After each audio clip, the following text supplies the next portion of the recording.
Oke, Assalamualaikum warahmatullahi wabarakatuh. Kami dari kelompok 10 saat ini akan presentasi review jurnal yang kami analisis. Boleh di next, Kang.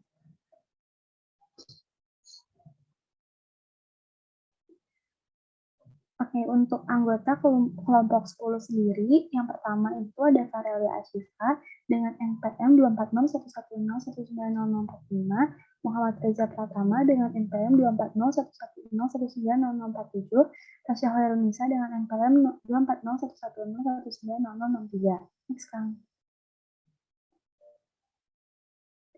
Jurnal yang kami analisis, yang pertama itu jurnal internasional dengan judul Quality of Control Raw Materials for Candid Carica Using P-Chart Analysis and Fishbone Diagram. Penulisnya itu Miftah Alini Panjaitan dan Ani Suryantini Jamhari.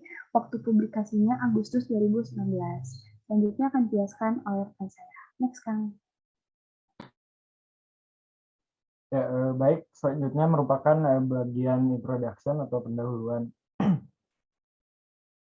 Jadi, carica itu adalah tanaman yang hanya bisa tumbuh di daerah Dieng, Wonosobo. Nah, ini menyebabkan bahan baku hanya diperoleh di daerah tersebut. Tujuan penelitian ini yaitu pengendalian kualitas untuk meminimalkan produk cacat yang dihasilkan oleh perusahaan. Tanpa proses pengendalian kualitas produk, perusahaan akan memperbaiki kerugian. Nah, kajian ini dilakukan untuk mengetahui kualitas bahan baku yang digunakan dalam proses pembuatan manisan buah carica berdasarkan SQC analysis.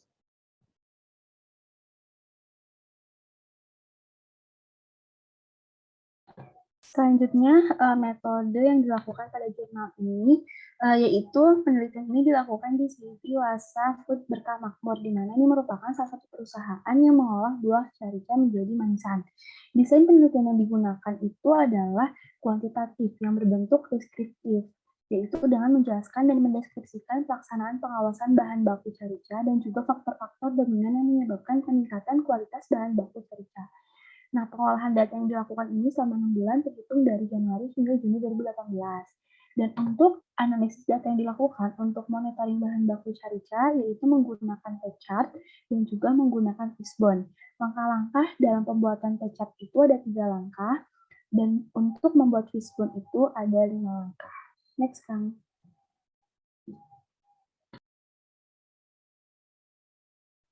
Baik, selanjutnya merupakan hasil dan pembahasan dari penelitian ini. Di sini bisa kita lihat ada tabel 1 yaitu standar dari buah carica di CV Wasa Berkah Food Makmur. Nah, berdasarkan penelitian ini, buah carica itu mengalami proses sortasi terlebih dahulu. Lalu selanjutnya, berdasarkan laporan yang diterima, pengujian bahan baku buah carica itu dilakukan dengan indera manusia sehingga dapat diketahui secara langsung jika terjadi penyimpangan. Nah, yang kedua yaitu tabel 2 merupakan jumlah bahan mentah yang gagal. Jadi dari hasil analisis tersebut dapat dilihat bahwa dari 55.525 kg carica yang diuji selama 167 hari pengujian, terdapat 1.366 kg carica yang rusak.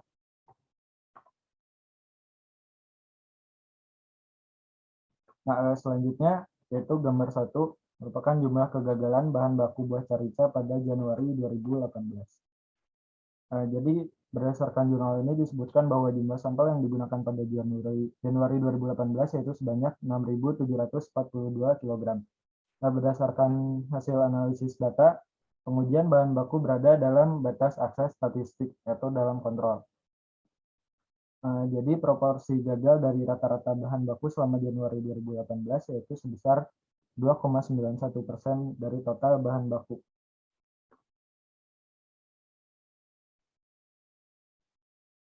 Selanjutnya, jumlah kegagalan bahan baku carica di bulan Februari 2018, di mana jumlah sampel untuk pengujian bahan baku selama Februari 2018 ini adalah 9.229 kg. Dan berdasarkan hasil analisis data, proporsi bahan baku selama Februari 2018 itu sebesar 2,74% dari total bahan baku. Dan berdasarkan informasi yang diperoleh, di mana tidak ada buah carica yang memperbaiki kerusakan sehingga semua buah carica itu dapat diproses lebih lanjut. Next, Kang. Selanjutnya, ada gambar 3, yaitu jumlah kegagalan bahan baku buah carica di bulan Maret 2018, di mana jumlah sampel untuk pengujian bahan baku selama bulan Maret 2018 itu adalah 12.060 kg. Dan ada satu titik yang berada di luar batas UCL, yaitu 0,04 pada pengamatan ke-22. Dan proporsi dari bahan baku gagal rata-rata selama Maret 2018 itu sebesar 2,06% dari total bahan baku. Dan berdasarkan informasi yang diperoleh dari CV Yuasa Food Berkah Makmur, di mana bahan baku yang tidak sesuai karena bahan baku ini tidak sesuai dengan kriterianya itu, yaitu buah carica mentah dan juga busuk. Next, Kang.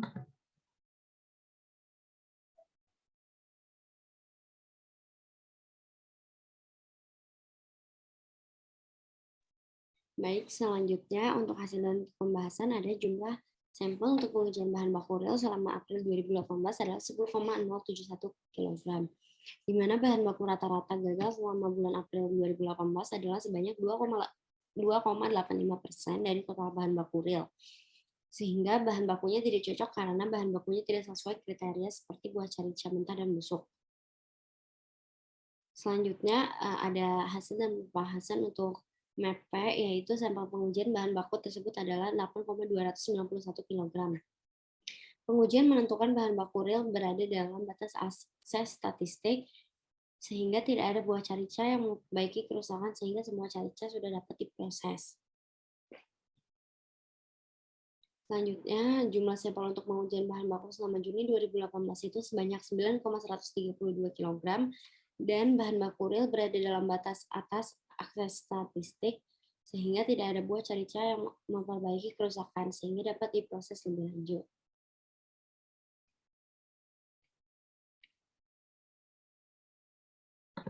Baik, kesimpulan dari jurnal ini yaitu berdasarkan hasil analisis, di mana pada pengamatan bahan baku buah carica didapatkan hasil yang berbeda pada setiap prosesnya.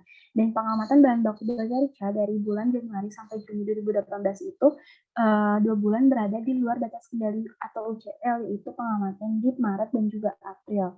Di mana pada bulan Maret ini UCL-nya itu sebesar 0,04 dan bulan April itu sebesar 0,05. Dan berdasarkan hasil analisis menggunakan Fishbone, jenis penyebab yang menjadi prioritas penyebab bahan baku buah carica tidak sesuai standar yang disebabkan oleh beberapa faktor utama, yaitu manusia, bahan baku, dan juga lingkungan. Next, Kang. Baik, selanjutnya jurnal yang kami analisis yaitu jurnal nasional yang berjudul Pengendalian Mutu pada Produksi Keripik Sukun. Penulisnya Edi Junaedi, Banundia Probowati, dan juga Muhammad Fahri. Waktu publikasinya Maret 2014 dan jurnal ini dipublikasikan di Agrointech volume 8 nomor 1. Next, Kang.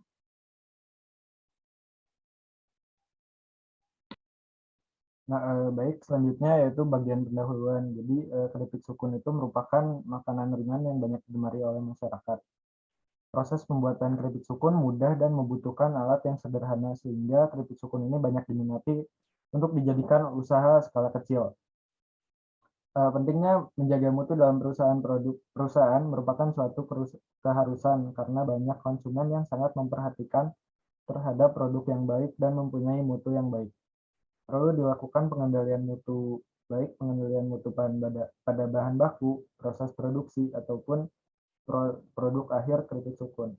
Tujuan dari penelitian ini yaitu mengetahui aplikasi 7 alat pengendalian mutu dalam produksi keripik sukun dan bagaimana cara meningkatkan mutu keripik sukun. Nah, selanjutnya itu ada metode penelitian. Jadi penelitian ini dilakukan di UD Bunga Mutiara Kabupaten Sampang dengan waktu yaitu pada Oktober sampai dengan November pada tahun 2012. Objek penelitian ini yaitu keripik sukun. Ada 7 buah alat pengendalian mutu, yaitu yang pertama lembar pengamatan, yang kedua stratifikasi, yang ketiga histogram, yang keempat diagram Pareto, yang kelima diagram tebar atau scatter, dan yang keenam diagram sebab akibat, dan terakhir yaitu grafik kendali. Pengolahan dan analisis data penelitian ini menggunakan Microsoft Excel dan software Dasperfield. Baik, untuk yang pertama itu ada cek untuk proses produksi keripik sukun, di mana hasil pengamatan diketahui kerusakan pada dokumen itu tidak utuh, gosong, dan tidak matang. Dan nilai kerusakan pada tidak utuh itu sebesar 1,009, gosong 748, dan juga tidak matang 633.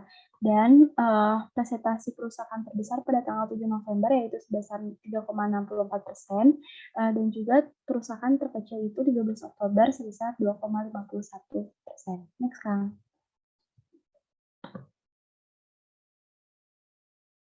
Selanjutnya stratifikasi, di mana sertifikasi ini merupakan pembagian dan pengelompokan data ke kategori-kategori yang lebih kecil dan mempunyai karakteristik yang sama. Dalam jurnal ini juga dijelaskan mengenai hasil dari pengamatan, diketahui bahwa ada 3 jenis kerusakan pada pengolahan keripik sukun yang membuat produk tidak layak jual, yaitu tidak matang, gosong, dan juga tidak utuh. Faktor ini karena mata pisau dengan ketajaman yang sudah mulai berkurang, kedudukan yang tidak tepat, serta pekerja yang tidak ahli dalam melakukan pengirisan seperti kurang menekan buah mata ke mata pemasat atau cara mengiris yang salah. Next, Kang.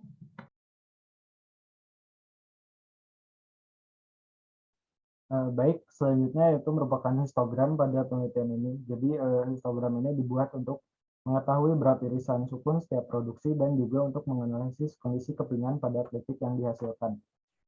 Dapat disimpulkan bahwa keripik yang renyah dihasilkan dari bahan baku yang teriris dengan tipis. Ketebalan dari keripik sukun itu sendiri dipengaruhi oleh mata pisau yang digunakan. Jika mata pisau tersebut tajam, maka itu mempermudah pekerja mengiris bahan agar sesuai standar yang berlaku.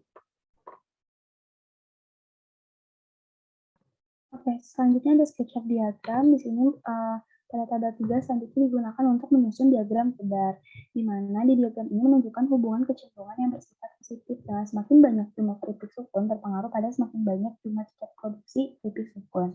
Next, Kang.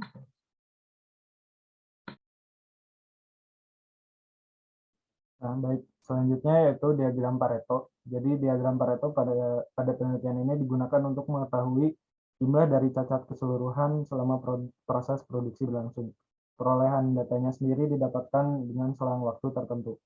Kecacatan pada produk-produk keripik sukun disebabkan oleh adanya beberapa faktor, yaitu yang pertama mata pisau yang kurang tajam, yang kedua proses penggorengan dengan pengedukan yang terlalu cepat sehingga irisan sukun menjadi patah atau rusak, dan yang terakhir yaitu pada saat penyimpanan keripik sukun disimpan terlebih dahulu pada plastik besar sebelum dikemas.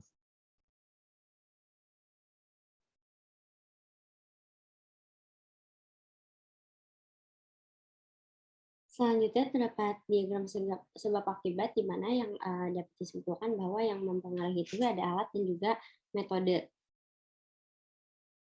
Selanjutnya, fishbone diagram untuk gosong dapat dilihat bahwa faktor yang menyebabkan kegosongan adalah bahan baku, metode, dan manusia, di mana seharusnya melakukan sortasi bahan terlebih dahulu, lalu waktu yang digunakan tidak lebih dari 5 menit. Selanjutnya, fishbone diagram kriteria cacat tidak utuh dapat disimpulkan bahwa penyebab keripik cacat tidak utuh adalah bahan baku, alat, metode, dan juga manusia. Selanjutnya ada peta kontrol P chart, di mana proses produksi keripik sukun yang dilakukan itu cukup terkendali. Cacat produk itu memiliki persentase 2,765% dan juga cacat produk terjadi karena kerusakan pada mata pisau yang tumpul. Selanjutnya peta kontrol X, di mana proses dari pengirisan keripik menggunakan pisau pemasat menunjukkan hasil yang baik. Selanjutnya pekerja melakukan dengan stabil karena bahan baku yang diberikan sudah perharinya sudah sesuai, dan juga keripik sempat mengalami penurunan dikarenakan keripik dikarenakan terlalu tipis dan juga sehingga produknya jadi mudah rusak.